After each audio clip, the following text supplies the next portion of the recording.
Provides protection against cancer cells.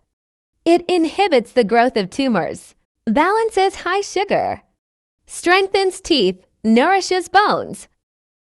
It is good for the digestive system, provides heart protection. It rejuvenates the skin and gives it a youthful appearance. Due to its high vitamin C content, it protects the skin against harmful rays. When consumed during detox, it purifies the body from toxins. In general, it is good for gout caused by excessive meat consumption in men. It is also good for hardening on the skin. Consumption of broccoli is also recommended for pregnant women. It has numerous benefits in the nutrition of pregnant women with its protein, calcium, vitamin, and antioxidant properties. In addition, the folate substance in broccoli prevents the formation of spinal cord and brain damage that may occur at the time of birth. Don't forget to like the channel and subscribe.